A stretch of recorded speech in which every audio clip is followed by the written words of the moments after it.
राम राम. मी Prakash Mahajan, Mahajan and Mahajan YouTube चॅनलसाठी. मला सुप्रसिद्ध उर्दू शायर फराज यांचा एक शेर आठवला. बंदगी हमने छोड़ दी फराज, बंदगी हमने छोड़ दी फराज, क्या करे जब लोग खुदा हो जाए. कालचा एक प्रसंग, नागपूरमध्ये एक कार्यक्रम झाला. काय भारत माता का काहीतरी अशा मंदिराच्या भूमिपूजनाचा एक संघाने ठेवलेला कार्यक्रम. संघाचा कार्यक्रम म्हणल्यावर अत्यंत आखीव रेखीव शिस्तबद्ध असा कार्यक्रम. त्या कार्यक्रमाला सरसंघचालक आदरणीय मोहनजी भागवत, गोविंदगिरी महाराज, केंद्रीय मंत्री नितीनजी गडकरी आणि या राज्याचे मुख्यमंत्री देवेंद्र फडणवीस उपस्थित होते. यासोबत एक प्रमुख व्यक्ती तिथं आली होती. त्या व्यक्तीचं नाव आहे बागेश्वर धाम बाबा का बागेश्वर बाबा असं काहीतरी. आता हा बाबा म्हणलं की ना असं अंगावर काटाच येतो. ते अजून अशोक खरात बाबाचं प्रकरणाची धूळ अजून खाली बसली नाही, तर हा बाबा महाराष्ट्रात आला, तोही संघाच्या कार्यक्रमाला. आता या बाबा लोक म्हणजे सर्वस्वाचा त्याग केलेले, कसल्याही मोहमाया नसलेले, अंगावरच्या कफनीचं त्यांना ओझं व्हावं असे बाबा. म्हणजे आम्ही आमच्या लहानपणी पाचलेगावकर महाराज पाहिले, धुंडा महाराज पाहिले, अगदी अलीकडे दत्ता बाळसारखे कोल्हापूरचे महाराज आम्ही पाहिले. पण हा महाराज काही वेगळाच आहे. हा बाबा आहे का बाबी कळतच नाही याच्या कपड्यावरून. कपडे असं विचित्र घालतो. बरं, हा बाबा स्पेशल विमानानं फिरतो, जेट विमान, खास त्याच्यासाठी विमान असतं. याचे परदेशात कार्यक्रम होतात. त्याचा तो थाट पहा, त्याचं ते आसन पहा. अहो, अंगावरच्या कफनीचं ओझं वाटायला पाहिजे. व्याघ्र चर्म आता राहिले नाहीत. चटईवर बसायला पाहिजे, एक वेळा जेवायला पाहिजे. असे महाराज कुठं गेले? हे नवीनच महाराज आले. म्हणजे ज्या काय ऐश्वर्याची कल्पना सामान्य माणूस स्वप्नात सुद्धा करू शकत नाही, हे ऐश्वर्य भोगतात. आणि तरी हे बाबा आहेत. आणि हा बाबा काहीतरी पाठीवर लिहितो, त्यांना दाखवतो, असं ते काहीतरी गोष्टी पाहिल्यात मी. आणि जनता भोळीभाळी आपल्या दैनंदिन समस्या सोडवता इतकी पिसलेली की अशा बाबावर विश्वास ठेवते आणि यांचं फावतं. आणि मग लक्षावधी भक्तगण यांचे गोळा होतात. मग या भक्तगणाचा फायदा घेण्यासाठी मग राजकीय पक्ष मागं कसे राहतील? अशा लोकांना निमंत्रित करतात. अहो, यांच्या कितीतरी लाखामध्ये मानधनच म्हणा, ती फीस नाही म्हणता येत त्यांना, मानधन फीस असते यांची. एखाद्या कार्यक्रमाला ते आले म्हणजे ते लाखो रुपयाची फीस घेतात. त्यांचा तो शिष्य वर्ग सगळा, ते सगळं विमान, 5 स्टार सगळ्या सोयी. अरे तुम्ही बाबा आहात, योगी आहात का भोगी आहात? असे बाबा त्या कार्यक्रमाला बोलावलं, संघाच्या कार्यक्रमाला बोलावलंय. बरं ठीक आहे, संघाने बोलावलं म्हणजे ते निश्चितच काही विचार करून बोलावलं असेल. संघावर टीका टिप्पणी करणे इतके आपण तर मोठे नाही आहोत. पण या बाबाने काल जे वक्तव्य केलं, या वक्तव्यामुळं महाराष्ट्रामध्ये पुन्हा एकदा आगीचा डोम उसळू शकतो. अहो, या महाराष्ट्रात काय समस्या कमी आहेत? तो खरात बाबा, आजच ऐकलं कुणीतरी, तो कुर्डवाडीचा मनोहर मामा भोसले, हा अजून एक झाला. अजून कुठले बाबा? त्या आधी मध्येच त्या बुलढाण्याचे आमदार, त्यांनी एक जाहीर वक्तव्य करून अजून गोंधळ या महाराष्ट्रात माजवला. काय चाललंय या महाराष्ट्रात? अंधश्रद्धा निर्मूलन करण्यात महाराष्ट्र पुढे असायला पाहिजे.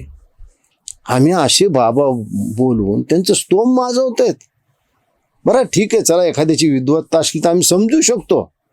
यांची काय विद्वत्ता आहे? काय काय त्यांनी ज्ञानाचे दिवे पाजळलेत. आणि या सगळ्या महान व्यक्तीसमोर म्हणजे आदरणीय सरसंघचालक आदरणीय गोविंदगिरी महाराज, माननीय नितीन गडकरी, माननीय मुख्यमंत्री देवेंद्र फडणवीस यांच्या समोर त्यांनी आपल्या अकलेचे दिवे पाजळलेत. अरे अशा महाराजाची तर खेटरानी पूजा केली पाहिजे. माझ्यापाशी दुसरा शब्द नाही. काय माझ्यावर पोलीस केस कोणाला करायची करू दे. हा बाबा काय म्हणला, यांनी इतिहास वाचला का नाही माहित नाही. त्यांनी सांगितलं कि छत्रपति शिवाजी महाराज युद्ध करके थक गए और उन्होंने अपना राज मुकुट स्वामी रामदास जी के चरणों पे अर्पण किया और कहा कि आप राज्य करो. छत्रपति वीर शिवाजी महाराज जब बहुत थक गए युद्ध करते करते, उनको लगा कि हम थक गए, तो एक दिन स्वामी समर्थ रामदास जी के पास गए और उन्होंने अपना मुकुट उतारा और कहा कि हमने बहुत लड़ाइयां लड़ ली, बहुत युद्ध कर लिया, अब कृपा करो कि अब हमें बहुत लड़ना नहीं, अब एक बड़ी दया करो, ये मुकुट संभालो आप, ये राजपाट आप संभालो, आपकी आज्ञा से ही हम चले, अब हमसे चला नहीं जा रहा, अब हमसे युद्ध लड़ा नहीं जा रहा, हम बहुत थक गए, अब हम विश्राम चाहते हैं, अब हम आराम चाहते हैं, अब हम कुछ दिन कुछ करना नहीं चाहते. मुस्कुराते हुए स्वामी समर्थ रामदास भगवान ने कहा, ठीक है, हमें स्वीकार है, लेकिन एक बात हम कहना चाह रहे, आप हमारे कौन हो? बोले हम आपके शिष्य हैं. तो वो हम कौन हैं? बोले आप गुरु हो. तो बोले शिष्य का कर्तव्य क्या है? बोले जो गुरु आज्ञा करे वो शिष्य का कर्तव्य है. तो स्वामी समर्थ रामदास जी ने मुकुट उठाया और उनके सिर पर रखा. बोले आज से मेरा राज्य है, मैं चलाऊंगा, पर आज्ञा तुम्हें है, तुम्हें संचालन करना है. हे वाक्य जर आज रामदास स्वामी हयात असले असते तर आपल्या हातातला सोटा फेकून त्या बाबाला मारला असता. अरे काय बोललास बाबा तू, हे याला ऐतिहासिक काय पुरावा आहे? पुढे त्यांनी ते थोडं सावरून घ्यायचा प्रयत्न केला. अरे बाबा, या महाराष्ट्रामध्ये आधीच छत्रपती शिवाजी महाराजांहून वाद कमी आहेत का? त्या दादोजी कोंडदेवाचा पुतळा फोडला कारण कुणीतरी त्यांना शिवाजी महाराजाचं गुरु म्हटलं. रामदास स्वामीला गुरु म्हटल्यावर कितीतरी वाद झाला, पण याला इतिहासात कुठेही पुरावा नाही. खुद्द रामदास स्वामीने असं काही लिहून ठेवलं नाही की छत्रपती शिवाजी महाराज माझे शिष्य होते, किंवा छत्रपती शिवाजी महाराजांनी असं म्हटलं नाही की स्वामी रामदास माझे गुरु होते. पण या मूर्खाने इथून हे काय वक्तव्य केलंय?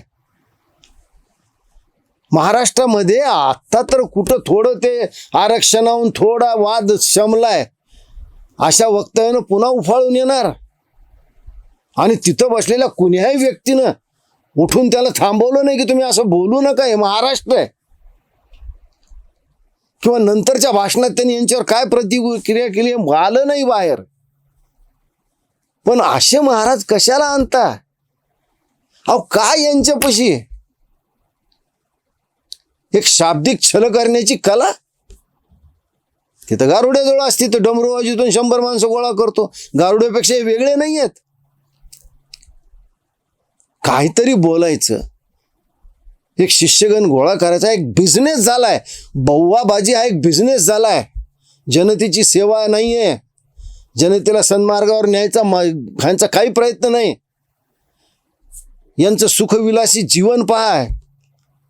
आणि आम्ही यांच्या नादी लागल्यावर आम्ही महाराष्ट्राला, देशाला सर्वसंपन्न करणार कसा? जागतिक महासत्ता करणार कसा? साधू संताचा आदर केला पाहिजे, याच्याविषयी दुमत नाही. पण ते साधू संत सुद्धा तसेच पाहिजेत की ज्यांचे पाय आम्ही धरावे, ज्यांच्यासमोर आम्ही नतमस्तक व्हावं. असे साधू संत आता खूप कमी आहेत. आणि जे आहेत ते अशी बुवाबाजी करत नाही आहेत. पण अशा महाराजाला महाराष्ट्रात बोलून अजून काही समस्या वाढून घ्याव्या. या महाराष्ट्राचे मुख्यमंत्री तिथं उपस्थित होते.